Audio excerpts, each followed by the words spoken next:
a que abramos la Biblia en el libro de Santiago, el capítulo primero del libro de Santiago, de Epístola de Santiago, el capítulo primero.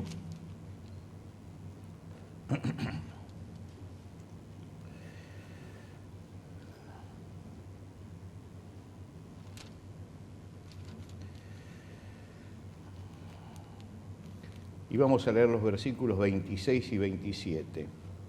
Dice Santiago: si alguno se cree religioso entre vosotros y no refrena su lengua, sino que engaña su corazón, la religión del tal es vana.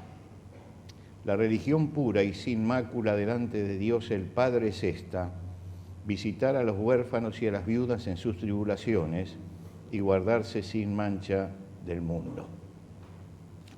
Si yo llevo esta Biblia a una biblioteca y pregunto y la entrego y la doy como donación, ¿en qué sector de la biblioteca va a estar? ¿Religión? Claro, es el sector religioso. ¿Por qué? Porque todos creen que este es un libro religioso y que habla de religión y que habla mucho de religión. ¿Cuántas veces aparece en la Biblia la palabra religión? Yo me hice esa pregunta: ¿cuántas veces aparece en la Biblia la palabra religión? Y anduve buscando. Aparece en la Biblia solamente 4 veces. 2 veces referidas a la religión judía. Una vez cuando lo acusan a Pablo y uno de los acusadores, un comentario que le hace Festo a Agripa porque lo están acusando, y dice que son cuestiones acerca de su religión, lo que quiere decir que es un pagano hablando del judaísmo porque ellos no identificaban todavía al cristianismo. La otra vez, Pablo, cuando en su defensa ante Agripa, dice: la cuestión que nos está dividiendo es la religión de los judíos. Quiere decir que las 2 veces está dirigida a Israel. Quiere decir que las otras 2 veces son estas que nosotros hemos leído en Santiago. En las cartas apostólicas aparece 2 veces solamente en enseñanza la palabra religión. Ahora, la palabra religioso aparece 2 veces en toda la Biblia. Una vez es la que Pablo dice en Atenas: en todo veo que sois muy religiosos, a los paganos. Y después esto que dice Santiago, quiere decir que ninguno de los que escribió la Biblia habla del cristianismo como una religión, y tampoco de los cristianos como personas religiosas, salvo Santiago. Santiago es el que dice esto y el que manifiesta el tema de la religión. Se prioriza en la palabra de Dios, se prioriza la palabra creyente y la palabra fe antes, fe cristiana o creyente en Cristo, antes que la palabra religión. Ahora, ¿por qué es esto? Cuando uno se define como a mí me definen a veces alguien y dicen: fulano de tal es una persona muy religiosa. Y en muchos casos yo sé que es un sinvergüenza. Y entonces yo encuentro una contradicción, me dice: es muy religioso. ¿Qué es lo que cree realmente? ¿Y por qué dice que es religioso? Bueno, porque cumple todos los ritos, porque va a la iglesia todos los domingos, porque canta, no sé, porque cumple con todo eso, entonces es muy religioso. Pero la religión no aparece en su vida práctica. Fíjense que cuando nuestros diputados juran sobre los santos evangelios. Ahora, cuando alguien jura sobre los santos evangelios, es porque está adhiriendo a la autoridad de Dios, está adhiriendo a los principios cristianos, está diciendo: yo participo de esto, por eso pongo la mano y juro por estos santos evangelios. Ahora, cuando tiene que hacer la ley, hace una ley del aborto, que está contra los evangelios. Y entonces yo digo: ¿y entonces qué tenemos allí? Y yo miro la Cámara de Diputados, y con todo respeto lo digo porque algunos se sienten ofendidos cuando digo estas cosas, pero digo, tenemos un hato bastante grande de hipócritas que juran sobre los santos evangelios y después hacen en las leyes cualquier cosa. Y esto hay que decirlo, es la verdad. La verdad es que hay un cristianismo formal al que adhiere un montón de gente, pero que realmente la parte práctica de la fe cristiana no se ve, y lo estamos viendo en estos días, donde muchos dicen, yo soy cristiano, pero estoy a favor del aborto. Entonces usted dice, ¿qué entendió de la fe cristiana? ¿Qué entendió de la defensa a la vida? ¿Qué entendió de lo que dice la palabra de Dios acerca de la vida en el vientre de la madre? ¿Qué entendió? ¿Dónde está el cristianismo tan cacareado en nuestro país? ¿Dónde está? Yo creo que Santiago tiene una gran virtud, por eso usa el término. ¿Por qué? Porque Santiago está subrayando que la fe tiene que ser práctica y que la práctica de la fe es lo que marca la religiosidad de la persona. Quiere decir que Santiago utiliza el término religión y resulta extraño porque no lo utiliza Pablo en sus cartas, no lo utiliza Juan en sus cartas, es el único que utiliza en sus cartas. Y sabemos que las cartas apostólicas son el adoctrinamiento de los cristianos, ninguno utiliza la palabra religión. Y me resulta simpático Santiago, porque Santiago escribe una carta totalmente distinta. Y entonces él se aparta de la parte estrictamente teológica para mirar la parte práctica. Y mientras que Pablo, por ejemplo, discute acerca de cómo es la salvación y cómo es la obra de Cristo, lo que Santiago se pregunta es cómo se muestra esto en la vida cotidiana. ¿Cómo se muestra esto en nuestra vida diaria? Le interesa cómo funciona la fe en la vida cotidiana. Y lo que nos tenemos que preocupar, hermanos, es de cómo funciona la fe en nuestra vida cotidiana, en nuestra vida de todos los días. A él le interesa que los que se consideran cristianos, si tienen su fe puesta en Jesucristo, vivan como cristianos. Y entonces eso sería verdaderamente religión cristiana. Pero si no viven como cristianos, entonces está viviendo cualquier religión menos la religión cristiana. Algunos dicen, tiene diferencias con Pablo. No, no tiene diferencias, coinciden los dos. Cuando Pablo establece los principios teológicos, los principios base de la fe, él valora el alcance de la fe en la salvación del hombre y dice que nos salvamos no por obras, sino por la fe en Jesucristo. Santiago establece los principios activos. Y los principios activos dice, el hombre se salva, el cristiano se salva por la fe en Jesucristo para hacer buenas obras. Para hacer buenas obras. Quiere decir que el cristiano ha sido llamado por Dios para hacer buenas obras dentro de la comunidad donde está.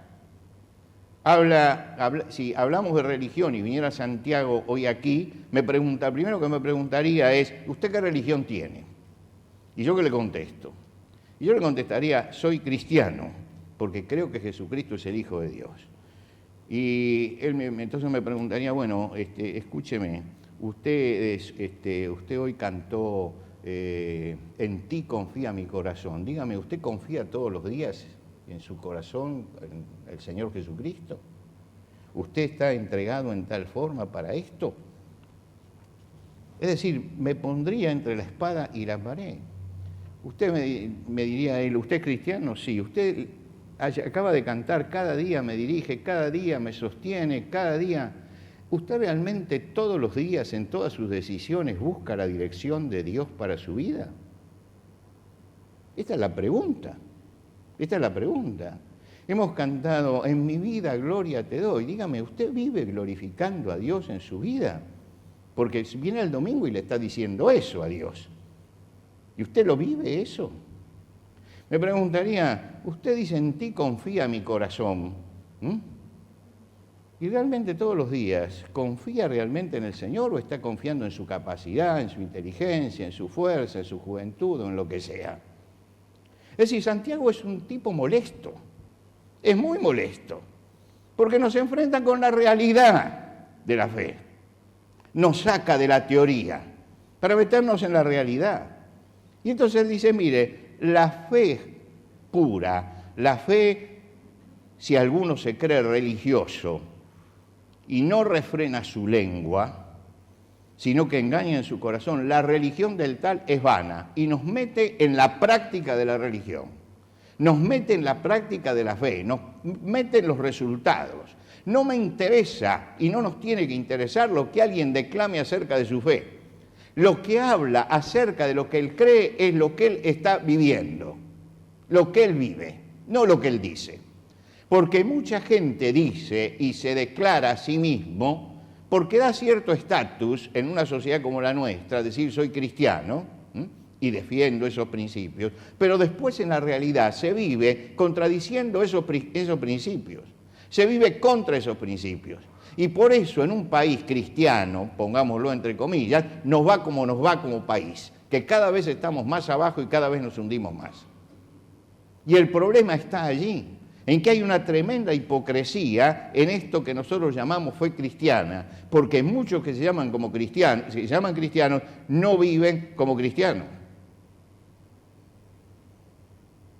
Santiago dice, si alguno no ofende en palabra, este es varón perfecto, capaz de refrenar todo su cuerpo. Acá dice algo tremendo, Santiago, que me hace pensar. Dice, es un varón perfecto si refrena su lengua. Y yo digo, ¿y nada más que eso hay que hacer? Nada más que eso. Él toma la lengua como la prueba de la santidad. Lo que yo hablo como la prueba de la santidad. Y no solamente como la prueba de la santidad, porque si me dice, bueno, el que refrena su lengua tiene dominio propio, yo lo acepto fácilmente eso. Pero él me dice, no, es un varón apto si refrena su lengua. Digo, ¿tan importante el asunto de la lengua? Lo escucho a Jesús. El hombre bueno del buen tesoro de su corazón saca lo bueno. Y el hombre malo del mal tesoro de su corazón saca lo malo. Porque de la abundancia del corazón habla la boca. Yo no puedo conocer el corazón de nadie, pero lo que dice, me dice lo que hay en su corazón. De la abundancia del corazón habla la boca. Quiere decir, Santiago dice, mire, escuche las palabras de la persona. De la abundancia de su corazón habla la boca.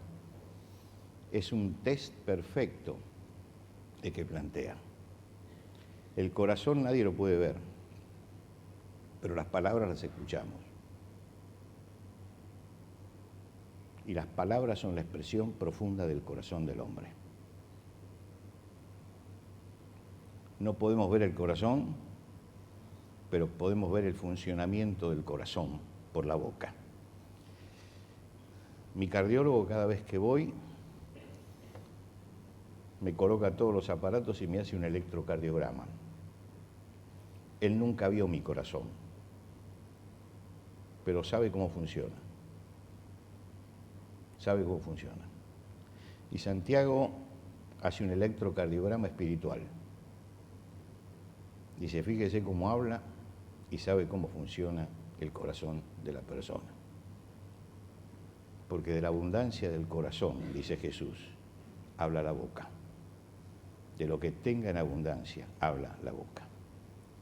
Y la segunda manifestación que dice él acerca de la religión, dice, la religión pura y sin mácula, delante de Dios el Padre, es esta: visitar a los huérfanos y a las viudas en sus tribulaciones y guardarse sin mancha del mundo. Es decir, vivir en santidad, pero preocuparse, visitar a los huérfanos y a las viudas. Coincide con el profeta Isaías, que también hacía ese pedido, pero claro, 700 años antes de Santiago. Isaías decía, lavaos, limpiaos, quitad la iniquidad de vuestras obras, dejad de hacer lo malo, haced el bien, buscad el derecho, socorred al agraviado, haced justicia al huérfano, amparad a la viuda. Está diciendo lo mismo. Está diciendo, cuando la palabra de Dios habla del huérfano y de la viuda, esto yo lo he explicado muchas veces, está hablando del desamparado. El desamparado en aquel momento estaba totalmente desamparado, el huérfano y la viuda, porque faltaba la cabeza de la familia. Y entonces dice, bueno, el desamparado hay que hacerle justicia y hay que ampararlo. Y la tarea es esa. Tanto Isaías como Santiago hablan de la verdadera parte desamparada de cada sociedad. Para ellos, en su época, en su cultura, era la viuda y el huérfano. Nosotros tenemos que atender a las necesidades de la parte desamparada de la sociedad. Ahora, alguno me dirá, cuesta saber realmente dónde está la verdadera necesidad. Y claro que cuesta, claro que cuesta. ¿Cuesta por qué? Porque muchos abusan de sus situaciones, muchos se victimizan como desamparados y no son desamparados. Muchos recaudan sin trabajar, amparándose en que son desamparados y no son desamparados. Estaba yo en la capital federal, calle Pueyrredón, no calle Pueyrredón, Villa Pueyrredón, y entro a esperar a una persona, un café, para tomar un café, y me atiende un muchacho, y me doy cuenta que es extranjero por la forma de hablar. Y le digo, ¿de dónde sos? Un muchacho jovencito. Me dice, soy cubano. ¿Y por qué has venido de Cuba, que estás acá? Ah, no, porque acá se consigue trabajo. ¿Y conseguiste rápido? Al segundo día que yo llegué ya tenía trabajo. Yo me quedé. Tenía trabajo. Una verdulería de acá tiene un venezolano trabajando. Salí de Venezuela hace una semana que estoy acá, ya está trabajando. Hay un montón de venezolanos que están trabajando. Yo estoy mirando bastante eso. Hay un montón. Y usted le pregunta, al tercer día ya tienen trabajo. ¿Qué pasa que tenemos tanta gente con los planes de trabajar y los que vienen de afuera encuentran trabajo rápidamente? Pregúntese eso, no nos engañemos políticamente. ¿Qué pasa? ¿Qué pasa que vienen extranjeros y encuentran trabajo inmediatamente? Y no encuentran los grandes trabajos porque dicen, no, es un profesional, por eso. No, encuentran los trabajos más sencillos, más humildes. Tropecé en el Perú con una mujer, que todavía pienso en ella, una mujer bien vestida, una mujer que se notaba una secretaria ejecutiva, parecía, por el arreglo que tenía, vendiendo lo que nosotros llamaríamos acá unas bombas de crema grandes, que es típica en Venezuela. Con un cajoncito, muy elegantemente vestida, las ofrecía en una esquina. Me paré y le preguntamos, ¿de dónde era? De Venezuela. Dice, ¿y cuál era su trabajo en Venezuela? Bueno, dice, yo trabajaba en la división de identificación de personas, en el trabajo de identificación de cadáveres, es decir, identificaban cuando había un cadáver desconocido, identificaban quién era. Dice, y bueno, y ahora estoy acá, hace un mes que llegué, y entonces me armé este trabajo porque tengo que sobrevivir. Y esa mujer sobrevivía con toda su dignidad. Entonces a veces a uno le cuesta saber dónde está el necesitado y dónde está el vago. Cuesta saber eso. Pero Pablo dice, no nos cansemos de hacer el bien. Y no nos cansamos de hacer el bien. Que te van a engañar y me van a engañar, claro, y nos han engañado muchas veces, muchas veces nos han engañado. Pero uno no tiene que doblegarse porque ha sido engañado. Fíjense la frase que tenemos allí en la oficina de Chesterton. El cristiano tiene que estar preparado para ser un mártir y también para ser un tonto. Y a veces uno pasa por tonto. ¿Sí? Pero no me importa. No me importa. Lo ayudé pensando que necesitaba. Y lo hice no por él, lo hice porque el Señor me mandó eso. Con el Señor se las arreglará. Conmigo no tiene ningún problema. Con el Señor se las tendrá que arreglar. Pero no podemos dejar de hacer el bien. Tomemos, por supuesto, todos los recaudos. Tomemos todas las medidas como para mostrar que el que está realmente necesitado. Pero no es posible que dejemos de hacer el bien por lo que esté pasando a nuestro alrededor. La maldad se multiplica. El Señor dijo que cuando se multiplica la maldad, la caridad de muchos se va a enfriar. Nosotros lo tenemos mejor traducido, ¿no? Pero la caridad de muchos va a disminuir. Está diciendo que muchos no van a querer hacer caridad por esto. Nosotros no nos tenemos que hacer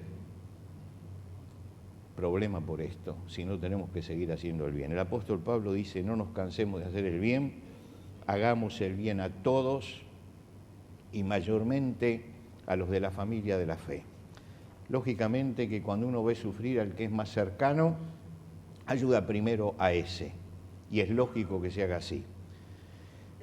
Pero no nos cansemos. Vamos a tropezar con quien nos engaña, con quien nos embauca, con quien nos defrauda y con quien se abusa. Que nada nos haga enfriar. No nos haga enfriar. Hagamos el bien a todos. El bien a todos. Para hacer el bien hay que hacerlo como lo hacía Jesús. Jesús no discriminaba. No miraba más que la necesidad. ¿Qué necesita? Bartimeo necesitaba que él se parara y le diera la vista, y le dio la vista. Zaqueo necesitaba que entrara a su casa y lo ayudara espiritualmente por la situación en que estaba, y lo ayudó espiritualmente. El centurión, que era romano y opresor, le pidió por un siervo y le sanó el siervo. La extranjera fenicia le pidió en Tiro y en Sidón, y el Señor se lo hizo. Él vio la necesidad. No pensó que la de Tiro y Sidón era de un país extranjero, enemigo, idólatra y todo lo demás. No pensó que el centurión era uno de los opresores. No pensó que Zaqueo era uno de los que estafaba a la gente que estaba en crisis, y él se acercó y hizo el bien. Haced el bien a todos. Te van a defraudar. Trata de que no te defrauden. Pero si te defraudan, hermano, no te preocupes. El problema lo va a tener con el Señor. No lo tiene con nosotros. El apóstol Pablo dice que el Señor se entregó a sí mismo por nosotros para redimirnos de toda iniquidad y purificar para sí un pueblo celoso de buenas obras. Celoso de buenas obras. Está hablando de la iglesia, está hablando del pueblo de Dios, y dice, tiene que ser celoso de buenas obras.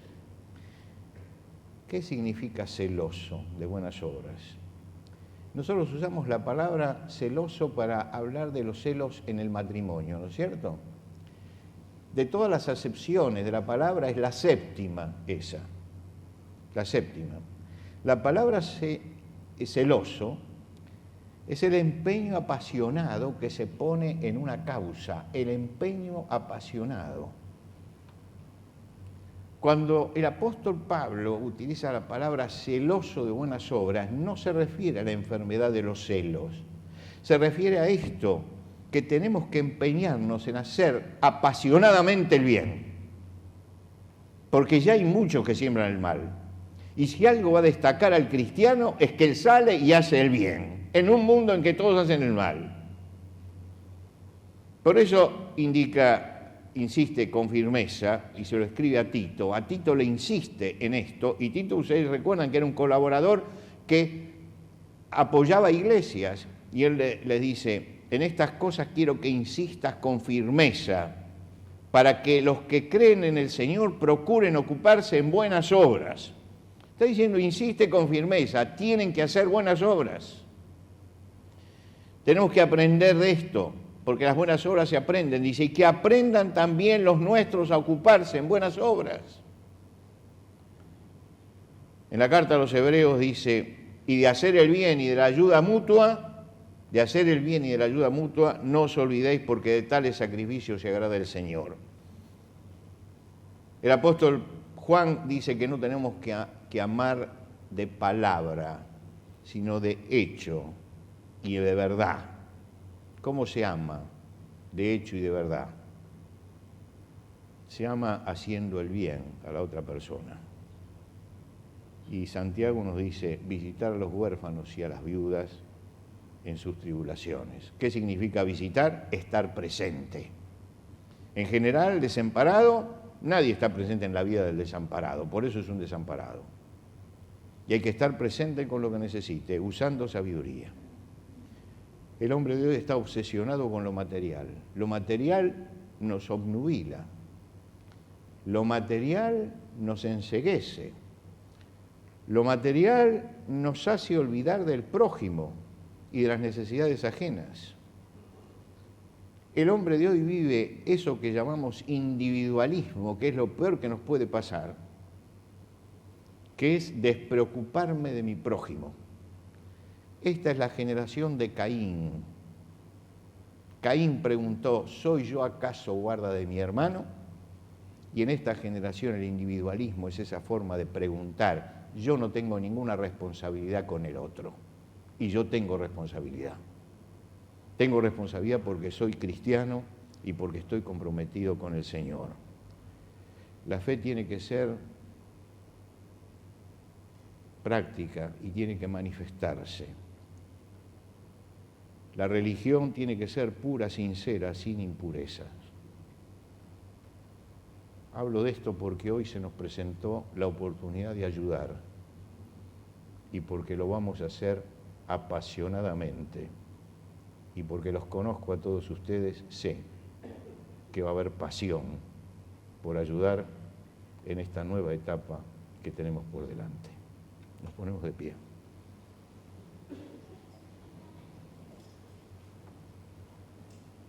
Señor, te damos gracias porque tú nos abriste la puerta de Conín y hemos podido ayudar y vamos a seguir ayudando prácticamente con los muchos voluntarios que están yendo. Pero te agradecemos porque lo que son los fondos los podemos derivar a otra obra que también necesita. Y así como te pedimos la bendición por lo que se estaba haciendo en Conín, te pedimos también la bendición sobre esta nueva obra y que tú nos ayudes a cubrir las necesidades que ellos tienen.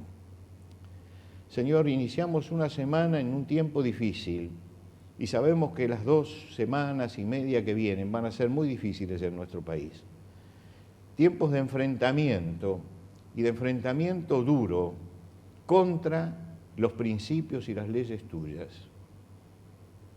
Te rogamos, Padre, que podamos mantener la serenidad, la calma, actuar con sabiduría, con inteligencia, sin agresividad, pero marcando, Señor, los principios que tú has dado para una sociedad que quiere ser sana e ir adelante.